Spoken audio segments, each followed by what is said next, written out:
Thank you all for coming to this launch of the PV Plus event.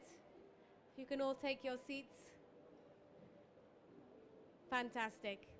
So, welcome to this launch of the PV Plus report, Opportunities for South-South Cooperation, Solar plus Storage Energy Use for Sustainable Development. My name is Sonia Dunlop. I'm the CEO of the Global Solar Council. We are the Global Solar PV and Battery Storage Industry Association. And it is my absolute pleasure to be introducing this session today. This has been over a year of work, and I look at our partners, CREIA, Climate Works, DESA, over a year of work to produce this. And it really is for us, as the Global Solar Council, the big thing that we are trying to really communicate and get across at this COP, at COP30 in Belém. Why? Because we really believe, as this report shows, that solar plus storage, when applied to PV plus uses, such as medical applications, such as the irrigation for farming, such as cold chains, such as small businesses, that is what is going to deliver all of the Sustainable Development Goals. To be specific, solar plus storage can deliver 12 of the 17 Sustainable Development Goals, and this is being done with South-South cooperation.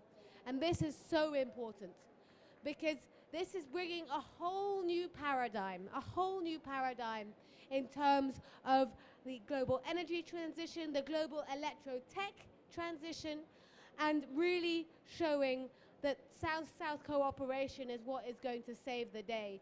And I'm quite sure that in 1992, in the Rio de Janeiro, when they created the UNFCCC, if you told them that, they would never have believed it, but they better believe it now.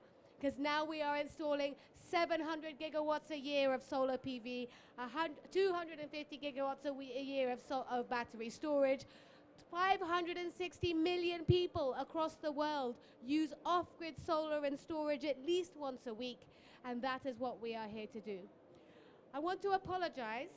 I'm going to have to leave this event slightly early because by total coincidence and an unfortunate accident of history, the Global Solar Council is celebrating its 10-year anniversary on the other side of the city, starting in, I think, 45 minutes or 1 hour or something.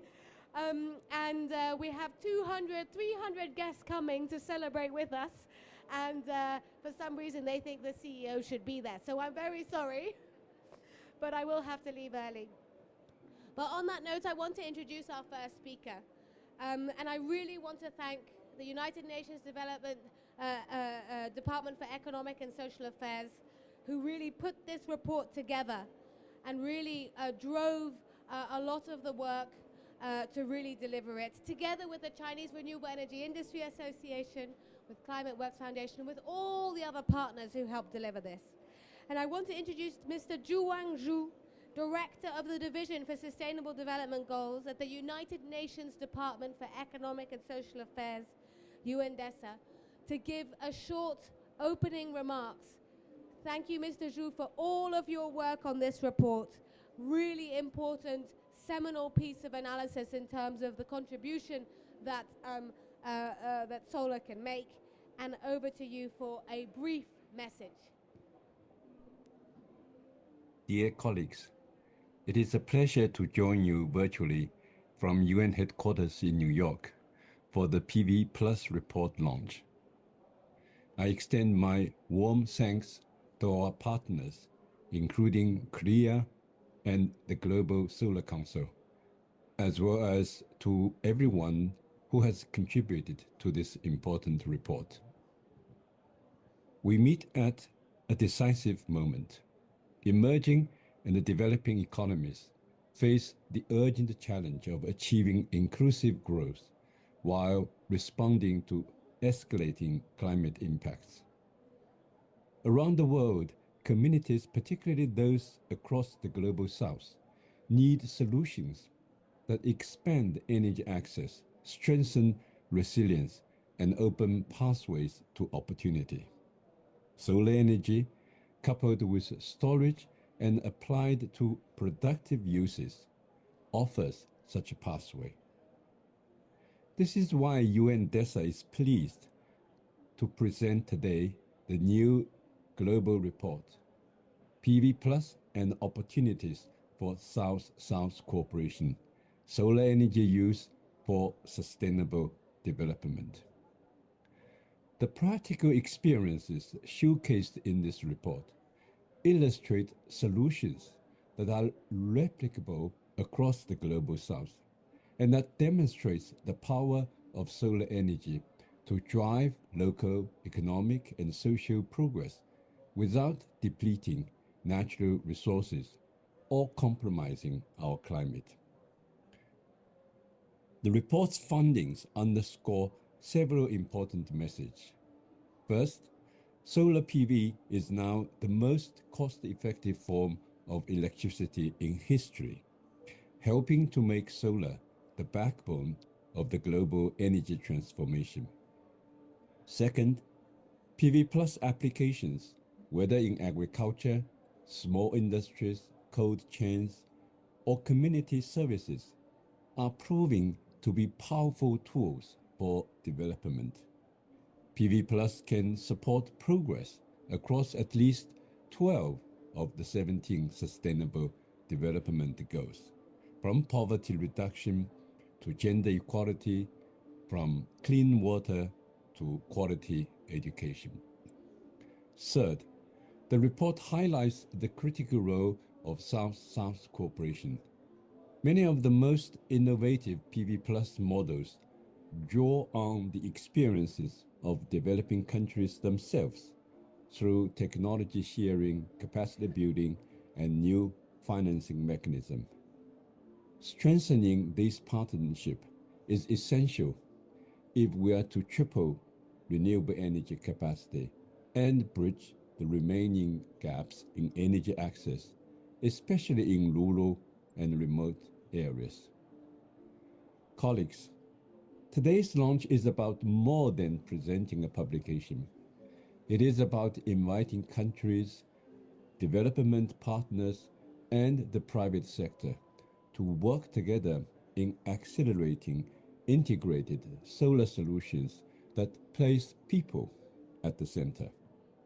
It is also a reminder that clean energy transitions must be inclusive, delivering opportunities for farmers, small enterprises, women, and the many communities still waiting for reliable electricity. UNDESA stands ready to support member states in this effort.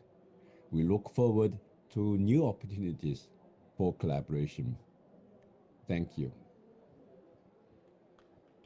Please, a round of applause, because the UNDESA team really did a fantastic job on this, and I really want to pay tribute to the whole team around the world who did this. And I just want to underline just how much, just to illustrate what we are talking about. You know, a business that has access to solar and storage in parts of the world that do not have access to electricity is 27% more productive than a business that doesn't. There are examples of people receiving a single box with a solar panel, a battery storage system, and a barber's kit to open up a small barber's shop and start a small business in a box, essentially, thanks to solar and storage. And it is those kinds of stories that we really want to highlight.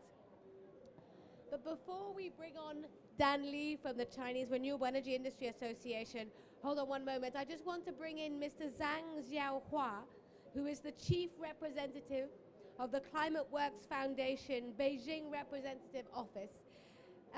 Really, I want to ask you to come and give your perspective from a big global climate foundation on why you see this as being so important and how you see this as a key delivery mechanism for the global Paris Agreement.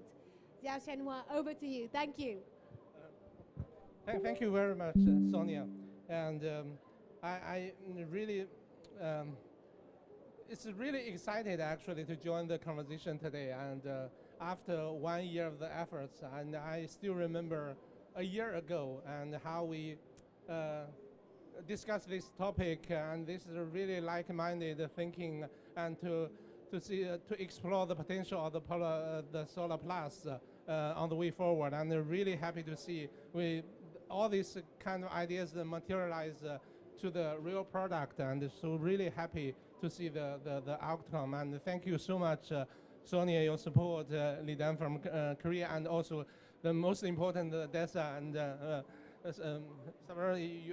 you have a lot to overcome all these challenges. I think this is for the Solar Plus. When we first discussed this, we are all very excited about the potential and how this can help the developing countries, particularly to scale up the renewable energies. And we see that the clean energy transition is booming in the past 10 years. But we know that still the development is imbalanced, and particularly in the global south, how to really scale up the application. I think there's a lot of the new things we need to explore, and Solar Plus certainly has its advantage, its affordability, and its also distributed nature. So really have the great potential to scale up the renewable energy. So really excited to see the outcome of the products and all these efforts made by the team. So congratulations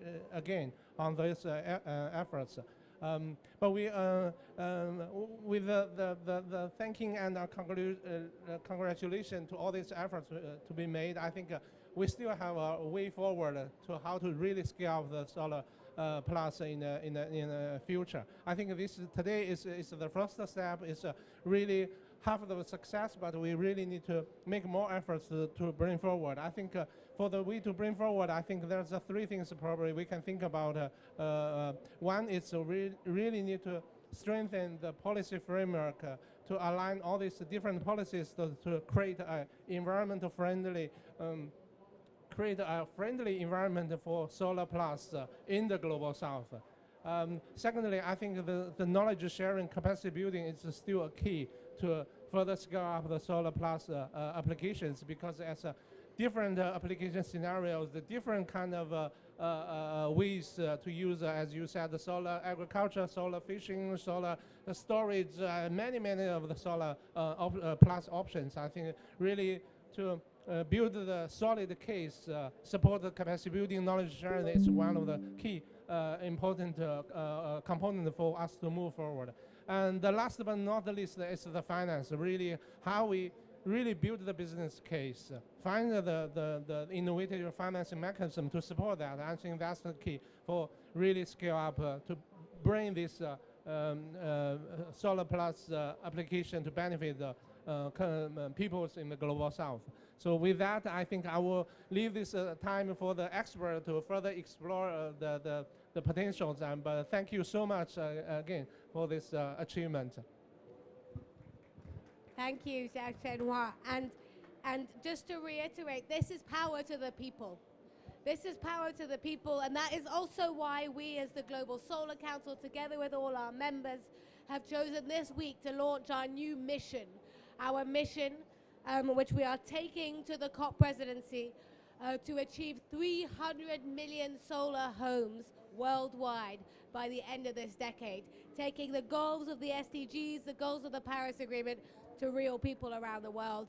And our message to the developing countries around the world: the best way to achieve your development goals is now with solar plus storage, the global south's energy of choice.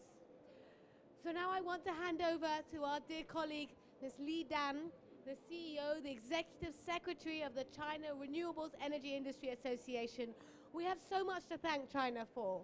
90% reduction in cost in solar PV, 70% reduction in cost in battery storage since 2017, 700 gigawatts worldwide, and we are now within reach of achieving 2 degrees of global warming, all thanks to what the China renewable energy industry has done.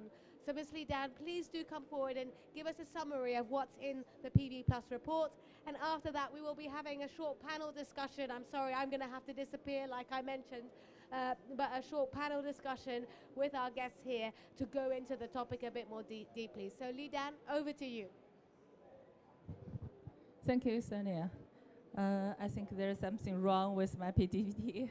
And okay. Oops.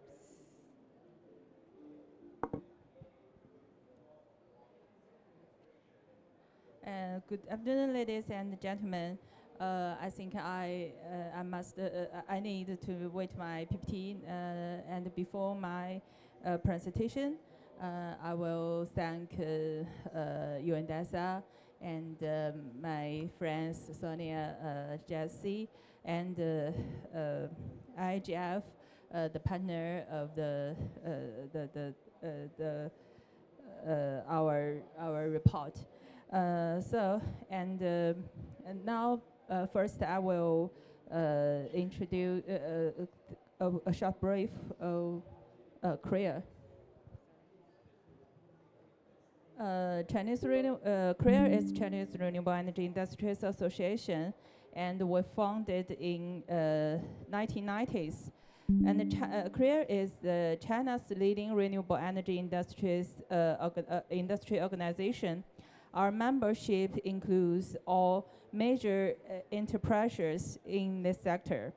CREIA has been honored to involve and witness China's renewable energy industry growing from its inception to its current scale.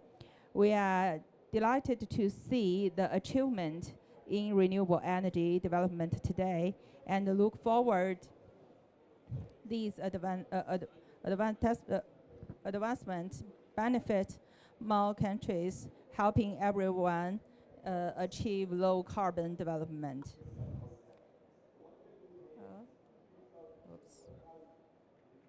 Okay. My presentation today will mainly address several questions. The first is, what is PV Plus? And the second is, why we are studying PV Plus?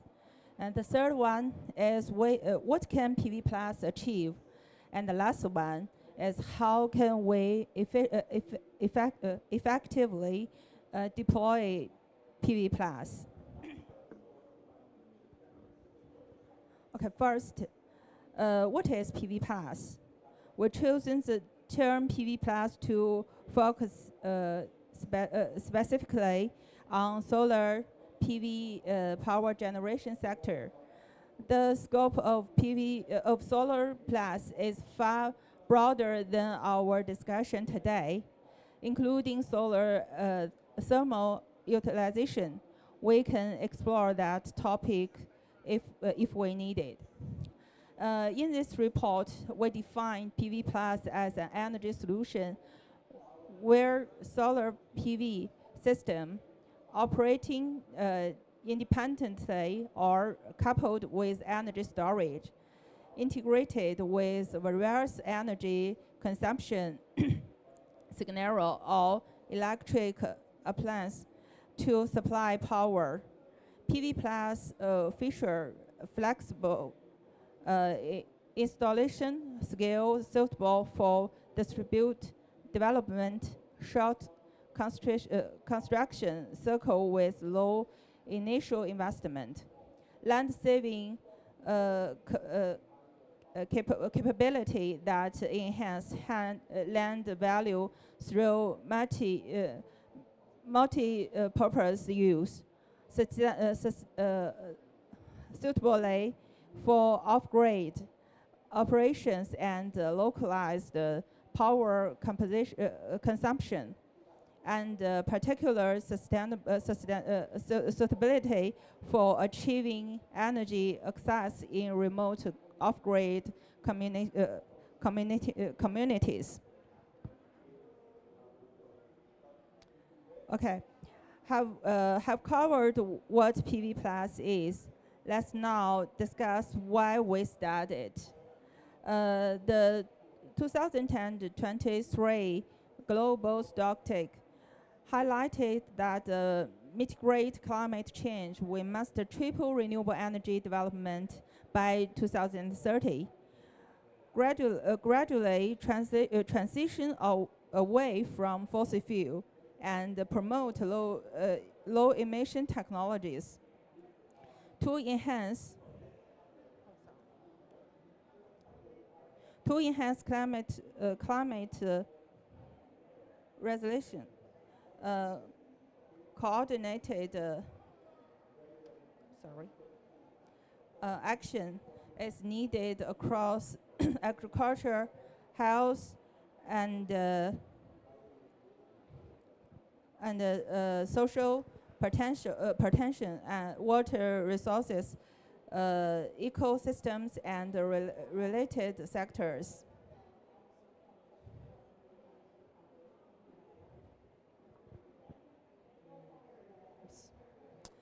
Okay.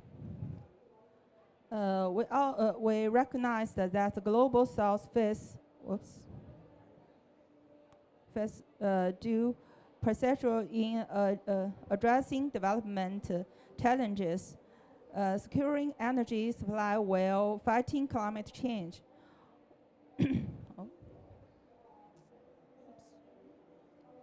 On one hand, economic growth requires stable energy access, yet weak investment capacity in adequate infrastructure like power grid and show development of generation facilities heavily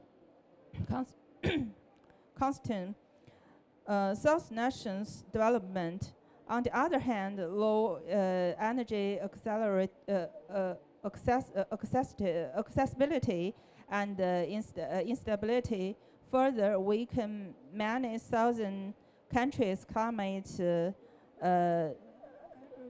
resilience as they lack advanced technologies and infrastructure to mitigate impact. Finally, given culture global development trend, carbon tax is becoming inevitable. If southern nations prioritize fossil fuel in their energy investment now, they are risking further export restrictions that could heavily impact their economic growth. So what can PV Plus offer? First, solar energy is universally accessible resources. While distribution varies, it remains the most globally available renewable energy source compared to fossil fuel. Countries in Africa and Latin America, for instance, boast some of the world's most abundant solar resources.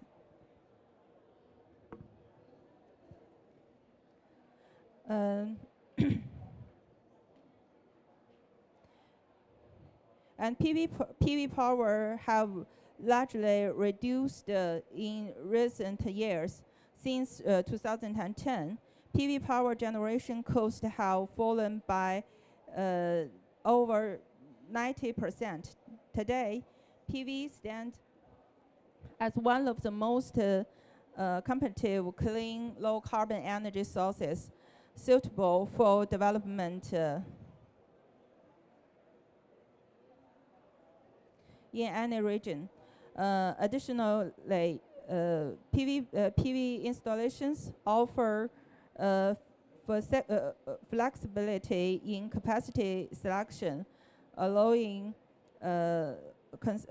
commercialization to meet specific need without requiring grid integration.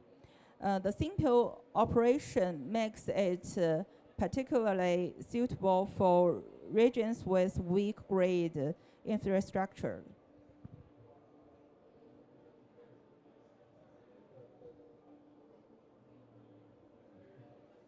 Therefore, we believe PV Plus delivers sustainable benefit across economic, social, and environment dimensions. These benefits correlated and reinforce each other, further enhance our effectiveness. And next, it is explore what PV Plus can be achieved. We have categorized PV Plus application to directions. PV Plus application scenario in PV Plus DC terminal device. We observe that PV can be well integrated with community, industry, buildings, and transportations, and agricultures and fisheries. Regarding PV plus DC devices, we see numerous DC applications can be directly coupled with PV equipment, significantly increasing the utilization rate and of those terminal devices, and helping the enhance production efficiency and convenience in daily life due to time limited. It will now to introduce each case one by one. I invite you to refer to our report after this meeting.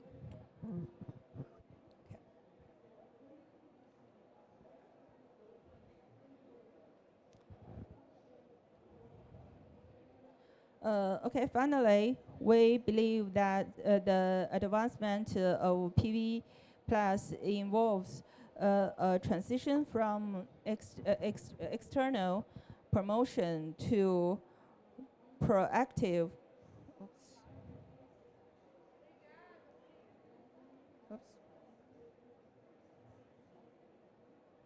Okay. During this we must focus on 4 key areas.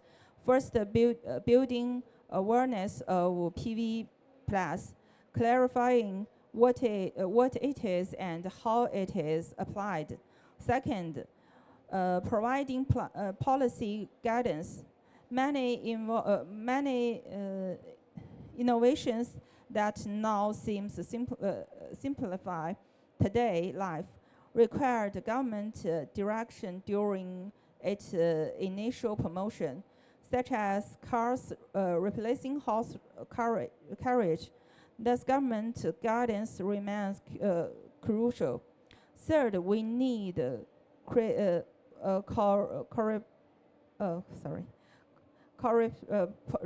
responding financial support. As we know, finance can faster amplify effect. We hope the channel can capital towards boosting production efficiency and improving living standards. Finally, we must mention social cooperation. Developing countries are those that have already experienced the application of PV Plus, like China in the past. Addressing energy access in Western regions where grid connection is difficult and time-consuming, have chosen PV Plus as the solution. Many developing nations are now exploring similar application, as seen in our early case study from India, Brazil, Rwanda, Philippines, and others. These countries share comparable development stage. Through South-South cooperation, we can develop a model better suited to the global South. thereby maximizing the benefit of the solutions.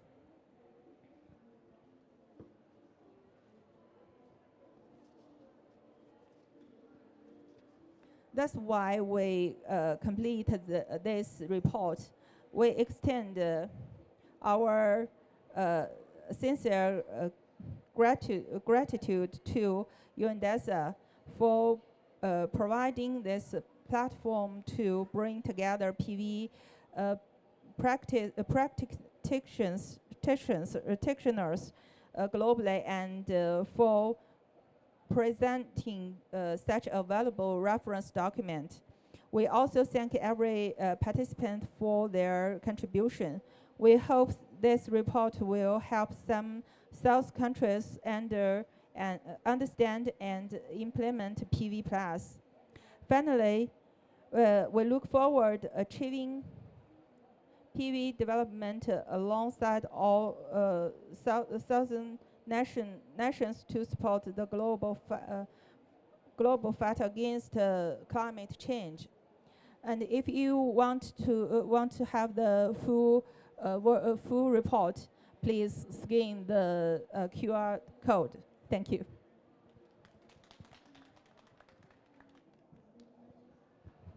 Thank you so much, Ms. Lee. My name is Bahar Sayedi. I'm a Senior Energy and Climate Advisor at DESA. I will try to fill in the shoes of Sonia, but it's impossible. Her energy level is just out of, it's incredible. Colleagues, we'll have a discussion with a number of panelists. I'd like to invite the panelists to please join me on the stage, and then I will introduce everyone. Please.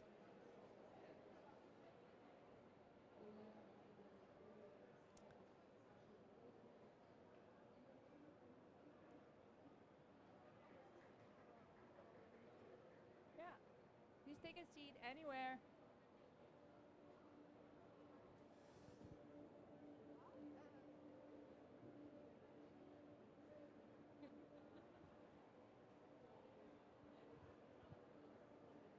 Okay, thank you so much for participating in this panel discussion.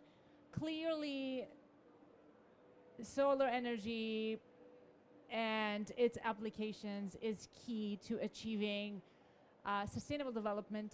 It touches on all the SDGs. We know SDG 7 is the energy SDG, and this is at the heart of that. We are here discussing climate change. We know that, again, solar PV will have a clear role to play in that.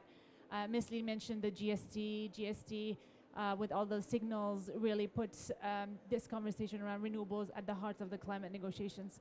So we know this is important to achieve results in scale up action, and we are at the COP of implementation. The issue is we know it's not happening fast enough. We know we're not where we need to be. And you are all working on this on the ground closely with governments, with the private sector, with civil society, and so on.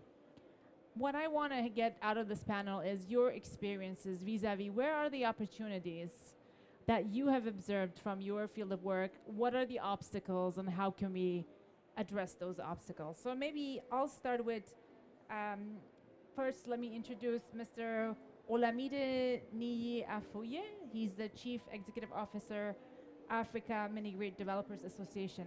So starting with you, Olamide, mini-grids, the future of energy access, particularly in Africa, so important. What are the lessons we can learn from the work that you're doing on mini-grids? Yeah, thank you very much. My name is Olamide Niyi Afuye. Well done for pronouncing it properly. At AMDA, we support companies to accelerate their pathways to scale and sustainability using sector intelligence. So we have a flagship report called the Benchmarking Africa Mini-Grids Report, which is the reference point for market insights and intelligence on mini-grids in Africa. We use that data from our members to inform policy direction. We also use it to inform investments. And we support members to make their lives as easy as possible. So from as little as getting them discounted rates on professional services to matching them with qualified, certified chief financial officers. I'm proud to say this because we've just signed a contract with an investor to match qualified CFOs with our members over a period of 6 to 12 months. And what that does is that it helps them clean up their act and, if you like, become more sophisticated and savvy with fundraising. And the aim of that is that we're going to scale up that program after a period of about 6 months. We want to raise more money so that we can match more CFOs with developers over a period. One more thing that we do is sort of advocacy in terms of convening. We have these sort of convening platforms. And in the future, one of the things that I've been envisioning is a trip to China to to come and see the good work that the Renewable Energy Association is doing with support from Climate Works. I believe we can make that happen. And long term, we want to see more local manufacturing. And so one of the things that I would like to talk to you about is how we can bring more Chinese expertise, but from a local perspective, so that we can reduce the reliance on importation in country. I think I'll stop there and hand it back to you. Thank you very much. Excellent. Thank you so much. On that topic of South-South collaboration and capacity development, which is really key for many developing countries in creating the conditions that are needed for the uptake of PV. Let me introduce Ms. Lu Lisha, Director of International Cooperation Department from CREIA. Ms. Lu, what are your perspectives in terms of South-South cooperation, capacity building? We already talked about Africa-China connection. How can we build on that? What are the lessons that you can share with us here today? Thank you very much. Actually, when we talk about the South-South cooperation and the capacity building, which is very important to establish those kind of relationships. Actually, as CREIA, we are the Chinese Renewable Energy Industry Association. We're trying to establish those kind of partnership with different countries, especially for the South countries. Currently, we've already established those partnerships with Kenya, Ethiopia, and Rwanda, and other African countries, and also in South Africa. Actually, we really would like to discuss with AB Solar and to establish a new country. And under this partnership, actually, we have three major pillars, actually. The aiming of this kind of partnership is to do the business collaboration. Because we know in China we have lots of manufacturers, we have the technology, we have full of the renewable, especially the solar PV applications, which now today is just like the PV plus. So we hope that this kind of application we are figuring out the business model and also financial model. We could collaborate with the different countries together, and depends on the requirements and demands from the targeting countries, and to see what we can do to let the sustainable development. And with this aiming, actually there are other two very important things. The first of all is the financing. The second is the capacity building. Because when we're doing the business matchmaking, we are doing the collaboration, we found that if the counterprices, if the companies would like to establish a collaboration, they do the business. The most important thing is the local capacity. It doesn't mean that the local capacity is not good, but actually when the manufacturer, just like Miss Lily, they have lots of business with in Latin America, in Brazil, and also in Africa. They found that the local capacity is really important. They make the projects, PV plus projects could be sustainable. Because this is a sustainable development project, but this kind of project need to be maintenance, need to be operation. So the local capacity is really important. We hope that we could support those companies and the locals together to doing those technician capacity, not only for the framework, policy framework, but do something practical. That will be truly support the business to the renewable energy development in developing countries. And the other thing is the financing. Financing also very important. But I've heard a news or idea about that. Actually, financing is another capacity. The persons or the organizations together, the platform, need to have this capacity to financing themselves, but not only the financing for the project, but also financing for the development. So yeah, I think this is currently my view about the South Corporation for the capacity and financing and business collaboration. Thank you very much. Thanks so much. Let's go to our host country, Brazil. Let me introduce my colleague to my left, Mr. Rodrigo Lopez Saua, Chief Executive Officer of AbSolar. Now, AbSolar, one of the, Brazil has the largest solar PV market, one of the largest in the world. And you play a key role in this. How has Brazil been able to achieve that status? What are some of the financing instruments, some of the policy instruments that has allowed companies like AbSolar to take this technology forward? Well, first I would like to thank CREIA and thank the Global Solar Council for the kind invitation to participate on this session. And it will be a pleasure to establish a partnership with CREIA. So let me say this while it's being recorded as well, so that we can work on that together after the event. Also, I would like to say welcome, bem-vindos, welcome to Brazil. It's a pleasure to be a host country and to have you all here despite the heat. But it is definitely a pleasure. And I also want to say that, just explain very briefly the work that our association do. So AbSolar represents hundreds of companies from the solar sector, from Brazil, but also from China, from other Asian countries, from European countries, from the United States. And these companies are doing business in Brazil. Initially with solar photovoltaics, but then coming also to opportunities. We have increased our scope of work also to energy storage, which is one of the areas I believe we'll be talking more about during this COP and in other COPs to come. And also green hydrogen, which is a clean fuel of the future that will help us decarbonize many hard to abate sectors, many sectors that are more complicated to reduce emissions. And the work that our association do is mainly catalyze business opportunities for the companies that do business in Brazil, no matter where they come from. We are always open to warmly welcome them in our country. And we were able to help Brazil grow since we were founded in 2013 until now, to go from 0.01% of solar in the grid to 24% of solar in the electricity grid in Brazil. Solar is now the second largest electricity source in the country.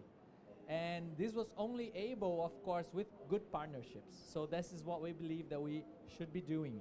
And also working on policies with the government, structuring the right financial conditions with the financial institutions, better financing lines, reducing taxes on equipments. We believe in a free market where equipment's coming from wherever will help the market to grow and develop. We need that because we need to do fast implementation of solar and other renewable technologies to help reach the sustainable development goals. I mean, 2030 is right around the corner, so we need to rush so that we're able to reach the goals in all of them. Excellent. Thank you so much, Rodrigo. Let me now turn to Ms. Lili, Chief Executive Officer of Alili. Ms. Lili, tell us about Alili. Obviously, you operate in many different countries, Africa and Latin America included. What are your experiences in terms of the context in which you operate in? What are some of the lessons you can share with us here? Thank you so much to give this chance. First of all, thank you so much, Mr. Lee team from CREIA, making a very perfect report. I have to say, Alili, my own company. Lili is my name. Alili is my company name. So we are the truly active solar plus players in different countries. And we have office in Sao Paulo. We have office in Accra, in Ghana. And we also have office in Delhi, in India, in so many emerging countries. So after around 20 years solar develop experience and the solar, solar panel manufacturing business, we found the key challenging is diversify demand for the ending client.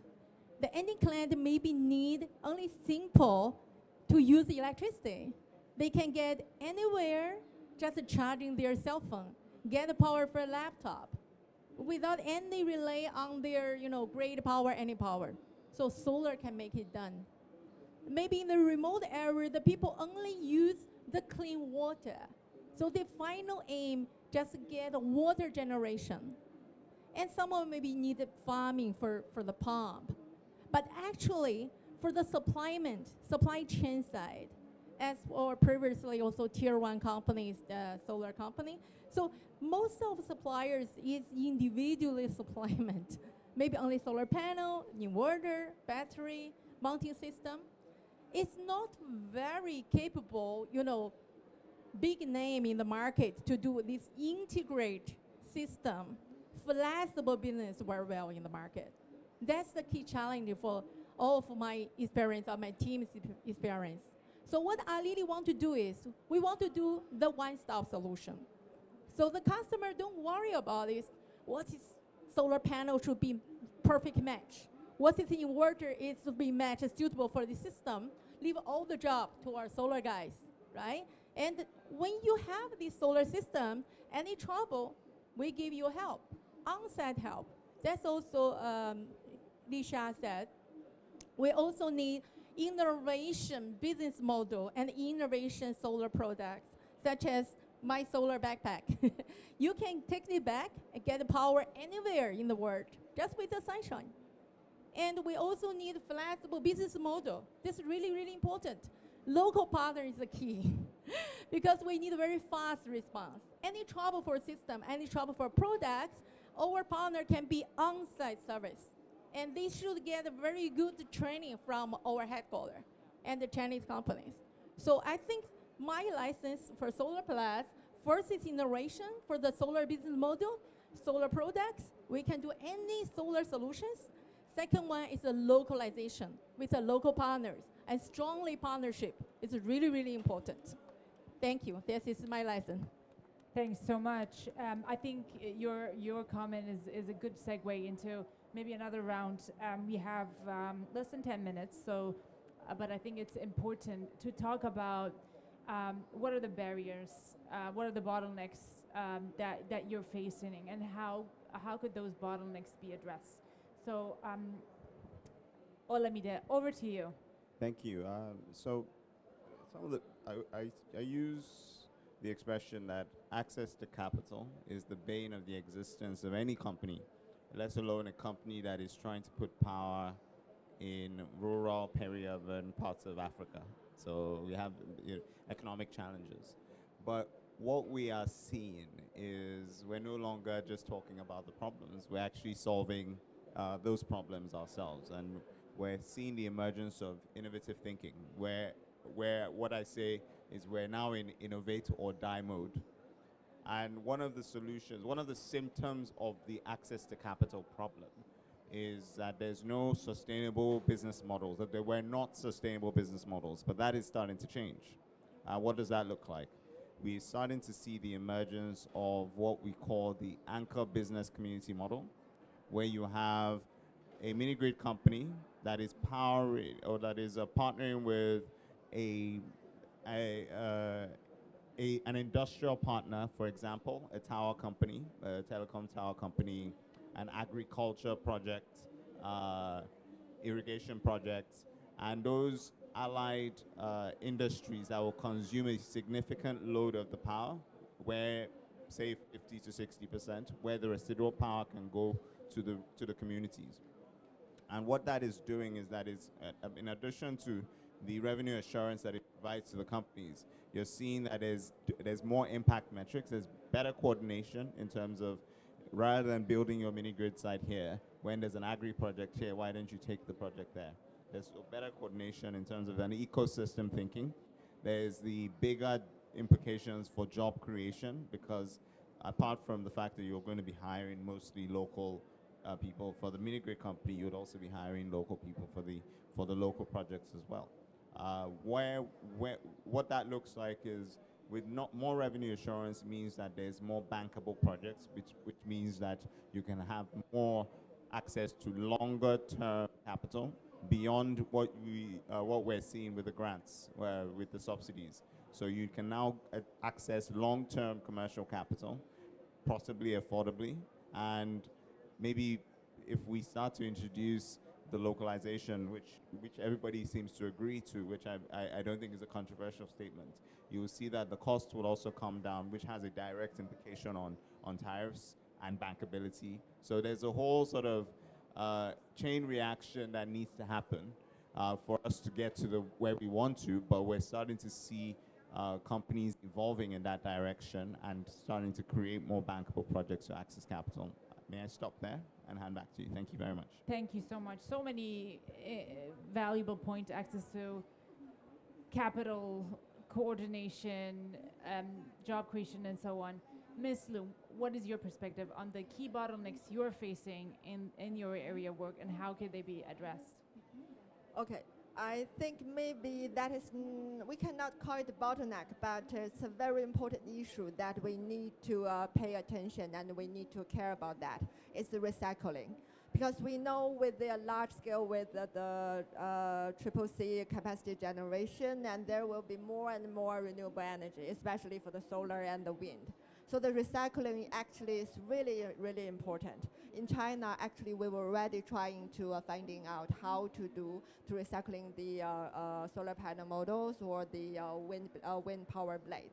Anyway, and our association also collaborated with different partners to doing the policy recommendation, the research, especially for how the solar power model could influence the society, the healthy, the clean water, something like that. So that is really important, especially when we're doing to large-scale deployment. I mean, not large-scale for the large project, but also the small ones, because we know the Africa, they have a very large targets for the NDC. They have too much targets, and to fill the target, they have to install a lot of the solar PV, and that is really important. Yeah, especially in Africa, and maybe not only in Africa, but also globally. So I think the recycling and to do the make the solar PV panel healthy, safety, retirement from the stations. That is really important. Please pay attention to that. We need to do it together. Yeah. Thank you. I think some themes are appearing. Both of you mentioned value chains, looking at the whole ecosystem, and obviously recycling falls into that. We can end at power is transmitted, but what happens after storage, recycling, and so on? Rodrigo, over to you. What are the major bottlenecks you're facing? Well, in a country like Brazil, where we already have a significant amount of renewable energy, solar, wind, we see the importance of infrastructure. So we need solid investments in infrastructure, electrical infrastructure, to be able to keep pushing more renewable into the grid and keeping the grid stable, working, reliably. Another area where we believe it's needed, it's changing the planning mindset. So we need to plan differently because it's a different type of electricity system. And another area is operation. The system needs to be operated in a different way than the old-fashioned on and off thermoelectric power plants, which was quite comfortable for system operators. Now they have to consider variability of resources, they have to consider complementarity of resources, and also flexibility of resources. So operating differently as well. Another area that is key is policy. We need to talk about stable policy and policy that helps us do the transition that we know we need to do.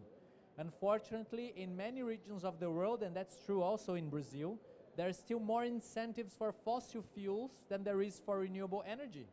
So our energy transition needs to be realigned in terms of the policies and the incentives that are in place.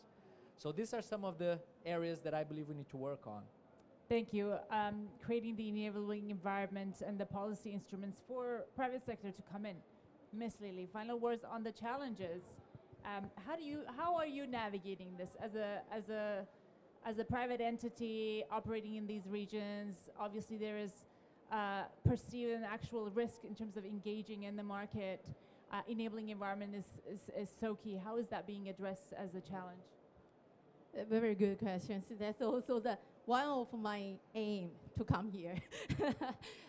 That's really had a problem from my side recently, especially for this year. We have a big potential business in Ghana in Africa this year. But we found that the key problem right now is there is very few investors want to do the microfinancing project. It is truly hard to find it.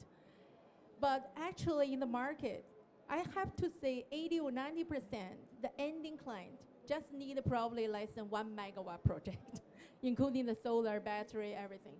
But with this kind of small project, it's truly hard to find investor. If most of the investors will say, okay, Lily, if you want to get my money, 20 megawatt minimally.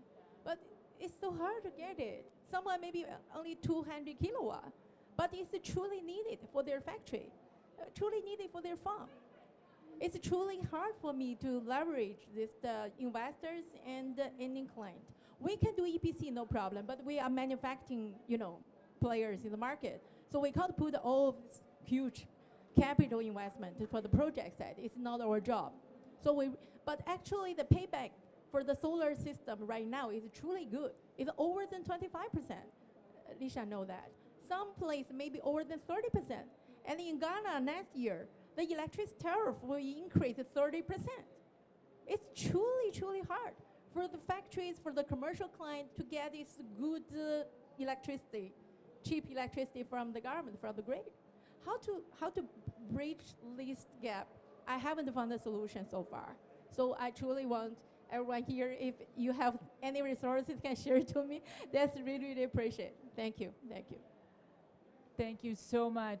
Any reactions to the conversations we've had? We have less than 2 minutes. I just have 2 new partners in CREIA and AB Solar, so that's my reaction. I'm looking forward to working with you in scaling solar adoption across Africa and South America. Thank you.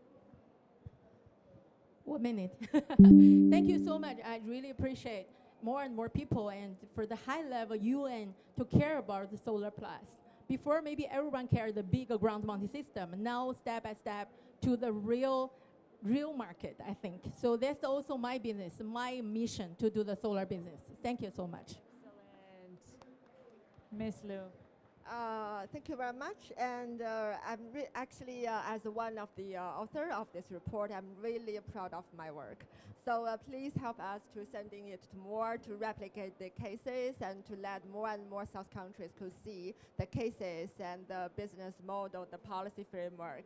And also we call actually the recommendations about this report about PV Plus, we also call that collaboration.